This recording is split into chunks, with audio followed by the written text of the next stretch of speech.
you hear these narratives, maybe it's just me, but I don't know. Maybe other people hear these narratives of why people get engaged.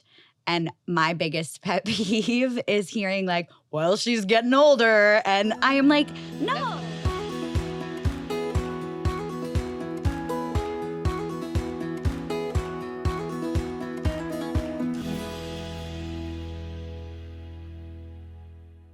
Okay, I am so thrilled to have my dear friend, colleague, mentee, badass, all of the things. I'm so proud of everything that you're doing back here today.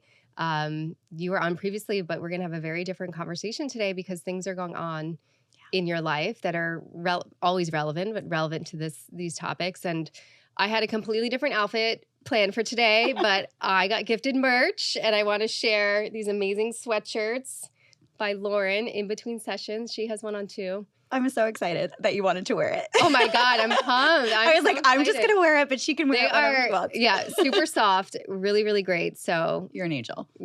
Buy one, get one. And you can wear them when you're in between any type of session, a podcast session or a therapy session or whatever. Life sessions, yeah, right. Sessions with your BFF. Exactly. Okay, so that's basically what this is because we have no preparation for today's conversation. I was just going to say, I have prepared nothing for today. Let's just let it fly, let it flow. So tell me where you're at. Last time you were here on the podcast, you were turning 30. Or right around. Yeah. So tell us who you are. I know. So I was talking about like past life experiences and, ideas about freezing my eggs basically and like past relationships and just like not really talking about a lot of current decisions that I was making around this. But I've wanted to freeze my eggs for a long time. Like I've always kind of thought about it because being a mom is something that I want to do eventually. And so I've thought about it when I've been single. And I think it's kind of actually even more interesting to think about being in a relationship and making this decision. Which I share that experience, so I can't wait to hear about that. Because there's like a shared decision that you're making, but then it's also like if you're not married or engaged, it's like, well, is this my decision to make? Am I solo on this boat? Like, am I making these decisions as a backup plan? And like, I really don't want to feel that way. So I've had like several conversations with my partner about like doing this together, which I think is really amazing and helpful. And like, you don't feel alone when that's happening. Yeah. But I think like even my mom, I think she was like, why don't you just wait and get pregnant naturally? And one of the thoughts that I had, and then one of the conversations that I had when I went in for my consultation was like, well, how big of a family do you want to have? Oh. How many kids do you want to have? This could be for, you could get naturally pregnant on your first go around, first time you start trying at 33, 34. But do you want to have 3 kids? And I love that they asked you that question. So that's something maybe you hadn't thought about before. No, and I think it was always like a scarcity mindset of like, well, what if I have trouble getting pregnant? What if I have infertility issues? What if I get married later, which is already happening, obviously. But that's the thing, like you're not, that's the point, right? Like, but maybe that's the internal, I don't know, where does that message come from that you're late? No, and I don't feel like I'm late because I have friends who are married and having babies right now, and I have friends who are totally single. So like I do feel like I'm right along the center of the road. Yeah. I don't feel like I'm behind. I think the only fear for me, I have no pressure or thoughts about when I want to get married or, I know for you, like marriage isn't even the thing that stopped you from having your family, right? Well, but that's, I would love to be married for sure. But with my partner, with Rob, it's like, it's so funny. Melissa and I were talking about this on the way down. It's like sometimes, maybe this is with Mike too, like you have to be like strategic sometimes about like what you ask and when, and like people are going to take that completely the wrong way. But like I always want to have good conversations. So if like Rob is not in a space to have that, like I recognize that, and like I'm going to pick and choose when those things are. And for me, because of my age, the kids was the thing that mattered more than marriage. So I wasn't going to be like, let's get married and have a kid. I was like, I want to have a kid. And so marriage was kind of, and that's still where I am. And I would like that one day, but also I feel so committed and happy and fulfilled in my relationship that I don't feel like we need to do that like tomorrow. Totally. I'd love to have, I love Rob and Rob's family so much. I have so much respect for them that I would be honored to have their last name. And I'd like to have the same last name as my son, but it's for me, no reflection of like the status or the health of my relationship. Totally. And for me, I was like, you hear these narratives, maybe it's just me, but I don't know. Maybe other people hear these narratives of why people get engaged. And my biggest pet peeve is hearing like, well, she's getting older. And I am like, no. That's the wrong reason to get. How many of those people are going to get? Yeah, well, I don't know. But like this almost like guys have I'm trying not to be stereotypical, but I have heard this a lot where men get to a certain age and someone's like, oh my God, you guys are getting engaged. And it's like, maybe they're just trying to be cool about it, but they're like, yeah, she's 32 and blah, blah, blah, blah. And I'm like, why are you saying that? You should only be saying, yeah, I'm obsessed with my partner and I want to get married to them and I'm so excited. And so I think also part of this decision-making process is for me to not rush the natural progression of things, like whether it happens or not, whatever happens, like timeline wise, or like I don't want any part in if we get engaged and make a plan to get married. Like I really do want to be surprised and I don't want to be nagging. And I have such an aversion to the nagging girlfriend. It doesn't feel genuine. I had a friend like that too. And it's like, she had pictures of rings all over the apartment. It was like the screensaver on the computer. And then when it happened, she acted like all surprised. I'm like, but like you've been planting that seed for a while. You and I have talked about like there's a time to push or like ask questions or 100% get clarity. Yeah. But I also think that part of me doing this is to protect myself from turning into a person that I don't want to be in my relationship. Oh my God. Yeah. Speak to that more because I think that is so huge. And that happened for me too. The pressure and stress of when or if I would be a mother manifested into everything. Yeah. Like Rob was like late for something. I'm like, I'm always waiting for you. I love that you know that. I love that you said that because I lived it and it's fucking terrible. Well, and as therapists, we know exactly where that's coming from. Right. But do we always have the tools to be able to stop it? Hardly ever. Like I'm always we're both like very good therapists, but like real life's it's like I always joke about like at the end of the day, I would like to be the worst version of myself. Thank you so much. And unfortunately, our partners and sometimes our friends or family like get the like brunt of that because it's like, no, I know what I have to do. Almost sometimes I wish that I didn't. Yeah. Didn't have these skills and these trainings and this degree. And this like social, awareness of like the psychological things going on in my head. But it's exactly that is like the pressure and the fear and the anxiety causes us to find problems in something that's not actually the problem. 100%. And take our anger and our frustration out on the people that we love. So I think also doing this is kind of giving myself a gift to not be a version of myself I don't love. I love that. Yeah. No, I think it's so proactive and it's so thoughtful. Like, because I didn't even, and I love, I think all these conversations are so helpful and the information to like even just look into these things at a younger age is like, I didn't have those tools. I didn't have those conversations. I guess that's why I started a podcast about it, to pay it forward to tell everybody. Yeah, but I love that because it's so true. You can, I did. You can turn into this version of yourself you just don't like. And it's almost like you're watching a train wreck. You're like, I see myself doing it. I see how awful. Yeah. And for Rob, like we would have really deep conversations about this. And he was amazing because when I told him what all of those little things were connected to, he's like, okay, so it's just that. It's not, I was like, yeah. He's like, okay, like I get that. It's not really that I'm always late. Like, it's not that like I hate you so much. No, but he was able to really like take that in. Like if I could have safeguarded our whole relationship from that version of myself, I wish. So I just like can't emphasize that enough. I think that's amazing that you have that thought. Well, and how helpful for you to be creating this space because I posted on my business. And I feel it's so interesting because it's like, this is a very intimate thing. And sometimes I feel like I'm like betraying my relationship a little bit by like being like, does anybody on the internet want to know about my egg freezing journey? Like, I hope that like people aren't judging that. But at the same time, I posted just a little bit about my consultation and like the good experience that I had there. And I did a poll, like, does anybody else want to hear about this? Oh my God, did everybody say? I got like 2 no's and like over like 200 yeses. Women want to hear. They do want to hear. And my friends have been like, wait, what was that like? And like, how much is it gonna cost you? And like, what did they say? Because we're all around the same age. And, you know, I've been able to just have like very one-on-one intimate conversations with people to share like my why, but then also be like, but I also could do this in a few years and I think it would be around the same. So you're probably fine too. Like you know, but if you wanted to get it checked out, like my initial consultation was like $300 and then the, you know, ultrasound and whatever was $300. And as therapists, we don't have very good insurance, but like, I'm always like, if you have insurance coverage for it, like do it now, just so you know, just so you have a little bit of information, because even I'm good.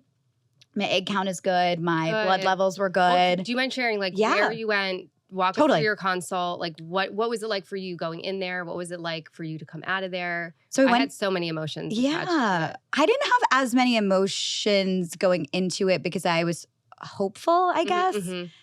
And I don't know. I didn't have any doomsday thoughts of like, oh no, they're going to tell me I'm infertile. But I think because I've had doctors who've been poking around in there before be like, and they're your little eggs. Those look good. And I'm like, oh, okay. But I walked in and Kind Body is where I went. And it's a beautiful space in Flatiron. And it's like very well decorated. And I think like immediately I was like, I love it here. But I think that matters. Like you have to feel a certain way when you walk into a place. The place where I froze and made my embryos, I remember being in there. I won't say where it was, but if anyone wants to know, they can ask me offline. It was like the bathroom wasn't clean. Like I remember the last time I was in there, I was like, I hate this place. Oh no. So I think all of that matters, like to feel like the warmth, like aesthetic. Like, and I think it's like if you take care of your space, you care about what you're doing. I think it's such a reflection of the place. Absolutely. And I know a lot of people love spring fertility as well. So like, I feel like those were my 2 options. I'm not a big researcher. So I think I just like heard about Kind Body, saw about it, and I was like, I'll just go. And now I've kind of started the process. So I'm like, I'm in it now. But I think there's a lot of places, and I always recommend other people do more research than I do. Same. I didn't do any either. I was just like, perfect. I don't even remember how I chose the place, but I would have chose differently, and I would have done. Yeah, so I think. But you start it, and then they're like, "Okay, well, your blood, rolling." Yeah, they're like, your blood work and your ultrasound are valid for a year, and I'm like, I remember it was like 2 months ago. I remember when I texted Michael that week, and I was like, "Okay, wait, they just told me like my blood work and my ultrasound are only going to be valid for like a year, so like, kind of like, are we down for doing this in a year?" And he's so funny. Every time I ask him these like hard questions that I think they're going to be hard, he's like, life's too short. Or like, oh, you get surprised by He's always like, obviously. And I'm like, what? It's a one-word response. And he's like, yeah, obviously it makes sense to do it in the year then. And I'm like, cool. Like I'm over here having like a. It's like well, I want to get to that. Yeah. I walk through the conversation. Oh, yeah. I want to get through to the conversations with him because those are not easy. Hard conversations. Yeah. But then I talked to a woman, Abby. She was my nurse practitioner. She came in after the ultrasound. And I swear, I've never been in a doctor's appointment where it feels like they're not rushing you out. She and I sat down. Yeah. I had brought business cards from my company to be like, if you have anyone who struggles with eating disorders and fertility and they're struggling with like the pregnancy stuff, she like took it, asked me all about my practice. Like we were going back and forth. She answered every question I had. She repeated herself. Like I don't know how long it was, to be honest, because I was like just so in the conversation with her. Every other doctor's appointment I think I've ever been to, you feel like you're just whoop, whoop, whoop. Like let's so get many in women and get that out. have done the egg freezing have felt that, like the conveyor belt feeling. So that's amazing to know that she, like you felt like you had time with her and not rushed. Yeah. So intentional and so great. And then the biggest thing that I guess I didn't realize, but the planning piece of it, I sat down, I was like, oh shoot, okay. So this 2.5 week period of injections and then we'll let you know when it's going to be. It's going to be like a 2-day range. And then it's like, I looked at my calendar and you know me, I'm a busy person. Yes, you are. And we have a ton of travel over the summer. just like weddings and things happening that I wouldn't want to potentially be injecting myself, and maybe like, I don't know how it's going to affect my mood. I don't know. Yeah, you don't know how you'll feel. What it's going to feel like. I don't particularly like to not drink at some of these things. Like, not that that's like driving my, but it's like you want to, yeah, I think that's important though. You want to do it when you feel like you have the capacity for it, that you don't feel like, and life still will happen. Like, you'll still probably be busy those 2+ weeks that you're doing it. But like, yeah, you get to choose. Like, I don't want to be inconvenienced in the summer when I'm traveling. Like, I don't want to worry about that. I think that's important to make a choice around. So I was like, I guess it's either April or all the way in the fall.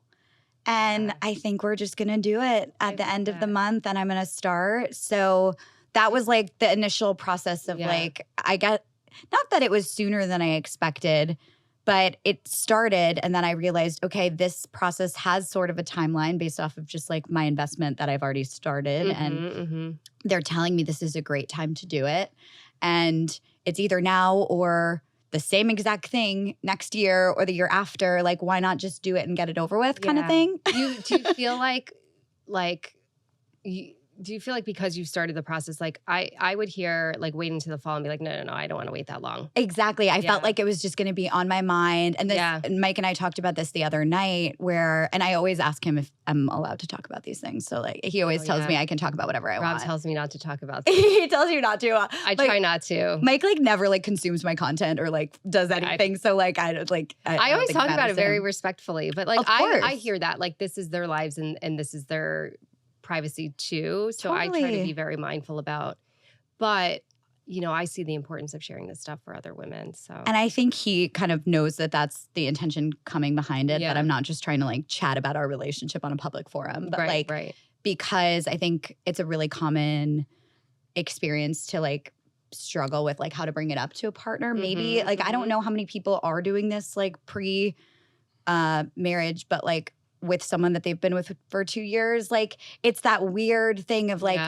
we're like together, right? Like we're going to like make some decisions like together, right? Like I don't have to keep like rowing this boat by myself, right? Like it is such a like, and it's like how unique and different everybody's story is, even though it's a similar experience, because there are women that do it single, and I can't relate to that because that wasn't my experience. And I'm similar to you. I did it with Rob when we were and are still in a very committed relationship, and that was like a whole nother. And even your journey or story with Mike is maybe different with Rob and I, because it sounds like you guys are on board to do it together, and I was doing it because we were not on board in terms of timeline of kids. Well, and there's that insecurity always like in the back of your mind of like, do it for you. And I've had friends be like, do it for you, like throughout the ongoing conversation. And I think that's totally fair too. But I think prior to exactly right now, I always pictured doing it because I was single, because I wasn't in a relationship. Like when I looked at my future self, I was like, this is something that you do if you're single by a certain age and you want to make sure you're going to be a mother no matter what, whether it's with a person or a donor or whatever. And now it's interesting to be like, the same thing with like making the decision for like a third kid or a second kid. Like that's life, right? You see one vision and then it's a completely different. But there's so many other reasons to do it, which like I guess I wasn't even opening my eyes to, that it's just like, this is something that is going to be helpful no matter what, no matter where the world goes. And I think that's important to like continue to shed some light on. It might not be for baby one. It might not be for baby two. Like if you want 3 kids and by the time you start, you're later 40s, like, or whatever, later 30s, early 40s, like those eggs might be able to be the thing that gives you your 3rd kid. And that's like the realism that you bring into it. Yes. And I'm just not an idealist. Like I'm like, where are the holes? What could go wrong? How can I prevent it as much as possible? And I know that this is not a guarantee, but at least I'm opening myself and my partner up to the options that we might want based off of what the next few years looks like. Yeah. And I also like, say we get married in like, I don't know, 2 years, 3 years. Like, I don't know if I necessarily want to get pregnant immediately. Like, I like the idea of like enjoying every stage and phase of life. And I think that gives me a little bit more, like, it's the scarcity of we have to do this right now. Oh my God, this isn't going to happen. And this is one of the decisions you can make, like you said earlier, give you that space so you can enjoy all the seasons. Like you don't. Yeah, that's my one regret is that. Well, I don't know. Everything happened the way it was supposed I know, to. I'm still waiting to see how that all works out. But yeah, I think taking the pressure off, whether it's through egg freezing or anything, like if you're single and haven't met somebody yet, just the value of being, and I'm not saying that like it's easy, but if you could just take the pressure off. And I think part of the pressure is external, where there's these timelines and expectations and societal expectations, then our own internal pressure, but like give yourself the space so you can enjoy all of your life. Right.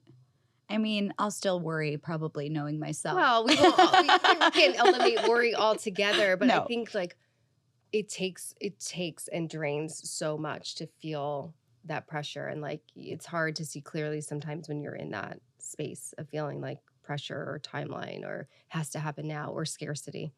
And you and I have talked about this because I know you lived your city life and you had your nights and like, oh yeah, I'm starting to be in this weird place where like some days I'm like, oh, little baby, like I just want to hold one. Like I used to nanny. Like I'm just like, I miss the feeling. Yeah. I miss the feeling of like having a baby on me and like being a mom. Like it feels like this like huge call that I'm like starting to be drawn to, especially as I'm like, well, Friday nights I'm staying in anyway, like some of the time.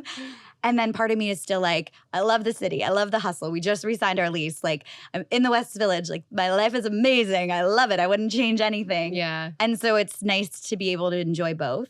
Totally. And start to be like, oh, like whenever this is going to happen, like I'm going to be so ready because I'll have done everything that I've wanted to do. Totally. I was just saying this on the earlier episode that we recorded that it made, while there was so much angst and stress and anxiety about being a mom later, once Dean was here, I was like, this makes so much sense because I did so many, and Rob and I did so many amazing things, like traveled, all these things. And I'm like, I wouldn't have wanted to miss all of that. And now I have more time, more space, more patience. And I think I'm a way better mom for it. Oh, that makes me so happy. And I'm sure that you are because you're such a good mom and partner. And but also like I didn't, thank you. But I don't feel like I missed anything. No. I feel like I did all the things. I don't feel like Dean is a person that keeps me from living that life because I did all that. I did that life and I outgrew that life. Now, do I still want to travel and do other things? Yeah, but it's not the same. Exactly. Yeah. But you did so much of it before him that it doesn't ever grow into maybe like a resentment or not like at all. anything like not that. At all. Yeah. Not at all. Aww. So tell me, I love everything you're saying. Tell me about the conversations with Mike. Like how did you bring it to him? How did you bring it to him? Were you nervous to bring it to him? Yes. I was very nervous because I think of exactly the narrative that I was speaking to before of not wanting to nag or not wanting to pressure or push someone into something that they don't necessarily want to do. And it's hard to have these conversations without implying that like conversation because it's like, well, if you're gonna have my babies with me, I'm assuming we're gonna do other stuff to get there, hoping all of those things. And I definitely didn't do it as intentionally as I wanted to. I believe I had 3 espresso martinis. Oh, that'll help. After my holiday party with my team. I was like already in bed. He came home from something else and I was like, so do you want to marry me or not? Like, horrible delivery. And but it's so nerve-wracking. Like I always used to describe it like as this double Dutch because like, okay, do I say it now? I want to say by tonight. But then it's hard. It's hard. It's so hard. And then it was like my follow-up question was like, well, then we have to freeze my eggs because I can see that you're not moving. What kind of nights did you have? Yeah, like he's literally like, you were just like with your team. Like I'm so confused as to like where this is coming from. I think because I had just been thinking about it for a while and wanting to do it, I think around this year of my life. And I think basically what I wanted to know was, should I do this by myself? And should we continue to move forward with our relationship the way we have been? Or like, sort of, do you want to be a part of it? And he does. I want to be a part of it, at least for now. And he has like, friends who have helped their girlfriends or wives or whatever like do the injections, and he's like, well, I'll ask them what it's like. And so what does that mean or look like, if you don't mind me asking, Yeah. for him to be a part of it? I think just not feeling like I'm alone in it. Mhm. And I think it would have probably created a bit of a divide in our relationship a little bit, or maybe, maybe some resentment on my part because I'm very defensive. I'm very independent. And I think I go into that mode as a coping mechanism. Mhm. And so I'm happy that at least I can feel, but even like follow-up conversations, I've still been nervous to bring it up. And Yeah, it's not easy. It's not easy. And I'm so grateful that he's so the opposite of me, and his responses are just like, yeah, it makes sense logically. I'm like, okay. What about emotionally? But what about how much you love me? do they have emotional parts? I really I don't know. We'll have to get into that another time. But I'm like able to, I think, talk about it more and be more open about it, and like have some security. I think it's just a little bit of a security blanket on our overall relationship for me. That I feel like, okay, he said obviously, or like he said, can you do it tomorrow? And I'm like, no, there's a whole process that was literally his response when I first brought it up. He's like, well, why don't we just do it tomorrow? Like, there's a few things that have to happen some first. Steps before that. Some steps that we have to take. But the excitement and the shared like confirmation of, yes, you're going to be a great mom. And, good. Like, I don't see that with someone else, or, I don't see this relationship not working out. Like a sneaky way of getting some of those confirmations that I wanted. Validation for sure. But doing it alone, I could totally do. And I'd be happy to, you know, we're so much alike. But I'm excited to have it turn out really differently than I thought it was going to be for me. And not have it be from, I think we were talking about this on the first time I was on, like from a place of defensiveness, from a place of scarcity, from a place of I'll be fine if I'm alone forever and I'll still get to be a mom. Like, I think that's always it changes the entire experience. It changes the entire experience. Like, that you don't have to feel that way, that you can feel in this together with him, because it's such a daunting experience in a lot of ways. Like, it's totally manageable, but it's a lot. Like, it's a lot of money. It's a lot on your body. It's a lot on your life in terms of just figuring out like logistics and like planning clients, or like trying to figure out the transfer day. Like, what do I do with my clients? And so I'm like, please don't be on a Thursday, because I keep having to take Thursday offs, and I'm sorry to my Thursday this clients for these stupid weddings and things where I'm like, I'm sorry I have to move you again. But I'm like, please be on like a Friday. I don't have sessions that day. Yeah, please. They're like, we can't. Can we have all the control, please? The doctor was like, I can give you a range. And I was like, just not a Thursday, baby.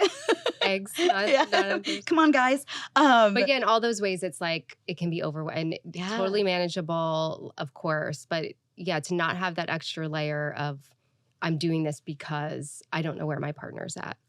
Right. It's a whole other experience. Or I'm doing this because I'm not with a partner. Right. And I don't know if I'm going to find someone. And like, I really think that was the only path that I pictured it being when I thought, oh, I'm going to freeze my eggs someday.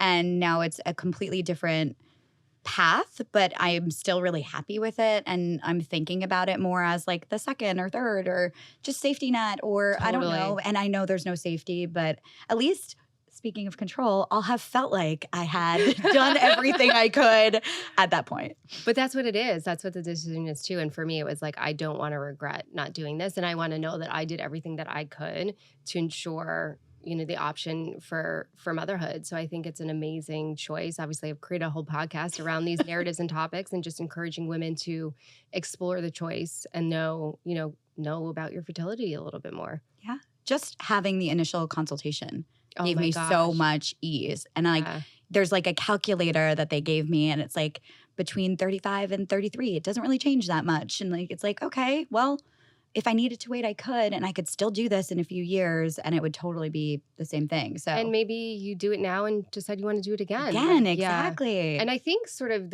just what you're saying about the space, like part of the insurance policy being that like, I can feel reassured that I have made this choice and I have this option, hopefully, if everything goes well. And then you can move on with your life and just kind of live your life until you're ready to like be a mom, and not have that like thought, because it can get so heavy, of like, when am I going to have a kid? Am I going to be a mom?